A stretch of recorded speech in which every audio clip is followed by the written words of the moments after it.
Hello. അപ്പോൾ ഇന്ന് new year. അപ്പോൾ ഞാനും പാച്ചും കൂടി നമ്മൾ കോട്ടയ്ക്കൽ പറമ്പിലങ്ങാടി ഒരു എക്സ്പോ ഉണ്ട്, അത് കാണാൻ പോകുന്നു ഒറ്റയ്ക്കാണെന്നേ. അപ്പം ഞങ്ങളൊരാളും ഒറ്റയ്ക്കാണ് ആദ്യമായിട്ട് ഇങ്ങനെ ഒരു എക്സ്പോ അങ്ങനത്തെ പരിപാടിയൊക്കെ കാണാൻ വേണ്ടി പോകണേ. അപ്പോൾ ഇന്ന് രാവിലെ മുതലേ ഇങ്ങനെ വീട്ടിൽ തന്നെ ഇരുന്നു, ഇന്ന് ക്ലാസ്സുകളും കാര്യങ്ങളൊന്നും ഇല്ലായിരുന്നു, അപ്പോൾ ഫുൾ ഫ്രീ ആയിരുന്നു. അതുകൊണ്ടാണ് വൈകുന്നേരം നമ്മളിങ്ങനെ ഇറങ്ങാമെന്ന് വിചാരിച്ചത്. അപ്പോൾ അതാ നമ്മൾ ടിക്കറ്റൊക്കെ എടുത്തു, ഉള്ളിൽ കയറി ടിക്കറ്റ് എടുക്കണം, നല്ല തിരക്കായിരുന്നു. അങ്ങനെ ഉള്ളിൽ കയറിയപ്പം ഇതാ 2 വാട്ടർഫോൾസ് ഉണ്ട്. അപ്പോൾ ഒന്ന് നമുക്കിങ്ങനെ കാണാൻ പറ്റിയതാണ്, ഒന്നിൽ നമുക്ക് വെള്ളത്തിലിറങ്ങി കളിക്കാം. അപ്പം ഞങ്ങളൊരു പെയർ ഡ്രസ്സ് എടുക്കാൻ വിട്ടുപോയി. അപ്പോൾ അതുകൊണ്ട് പാച്ചുവിന് അങ്ങനെയായിട്ട് ഇറങ്ങി കളിക്കാൻ പറ്റിയിട്ടില്ല. ഇതിൻ്റെ ഒരു പകുതിയോളം പിള്ളേർ കയറിയിട്ട് അവിടെ നിന്ന് ഇങ്ങനെ കിഴിഞ്ഞൊക്കെ വരുന്നുണ്ട്. അപ്പോൾ വരുന്ന വരവിൽ താഴെയുള്ള പിള്ളേരൊക്കെ വീണ് പോകുന്നൊക്കെ ഉണ്ട്. അങ്ങനെ ആദ്യം പാച്ചു ചെരുപ്പൊക്കെ ഇട്ടിട്ടാണ് കയറിണ്ടതിനെ, പിന്നെ ചെരുപ്പൊക്കെ ഒന്ന് ഊരി ഒന്ന് പിടിച്ചൊക്കെ നിന്ന് കയറാൻ പറ്റുന്ന രീതിയിൽ കളിച്ചു.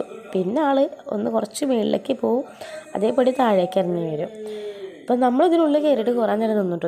ഇവിടെ ഒരു ഭാഗത്ത് ഫസ്റ്റ് നമ്മളൊന്ന് കയറി, നമ്മൾ കുറച്ചു നേരം ഇവിടെ നിന്ന്, പിന്നെ നമ്മൾ ഇറങ്ങാൻ നോക്കി, പിന്നെ അവൻ ഇറങ്ങാൻ സമ്മതിച്ചില്ല. അപ്പോൾ നമ്മൾ വീണ്ടും നമ്മൾ ഉള്ളിലേക്ക് കയറി കുറച്ച് നേരം കളിച്ചു, പിന്നെയും നമ്മൾ ഇറങ്ങാൻ നോക്കി, അവൻ വിട്ടില്ല.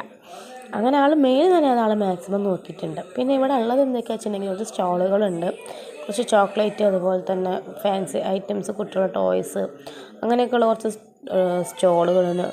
നമ്മളെ മറ്റേ പൊരിക്കടികൾ, ഐസ്ക്രീം അങ്ങനെയൊക്കെ ഉണ്ട് കേട്ടോ. പിന്നെ ഉള്ളത് നമ്മുടെ എന്താ പറയുക, പാർക്കിലും അങ്ങനെയൊക്കെ എക്സ്പോയിലൊക്കെ ഉണ്ടാകുന്ന കുറേ കളിക്കുന്ന ഐറ്റംസൊക്കെ അല്ലേ, അങ്ങനെയുള്ള സംഭവങ്ങളൊക്കെ ഉണ്ട്. അപ്പം നമ്മൾ അങ്ങോട്ടേക്ക് നമ്മളധികം പോയിട്ടില്ല, നമ്മളധികം നമ്മൾ ഇവിടെ തന്നെയായിരുന്നു. ചെന്നപ്പോൾ തൊട്ട് പോരുമ്പോൾ വരെ നമ്മൾ ഈ ഒരു ഭാഗത്താണ്. അപ്പം നമുക്ക് ഡ്രസ്സ് എടുക്കാഞ്ഞത് ഭയങ്കര ഒരു പാൾട്ടായി പോയിട്ടോ. അങ്ങനെ നമ്മുടെ അവിടെ നിന്ന് ഇറങ്ങി, നമുക്ക് അടുത്ത വീഡിയോയിൽ കാണാം. അതുവരേക്കും ടാറ്റാ ബൈ, സീ യു.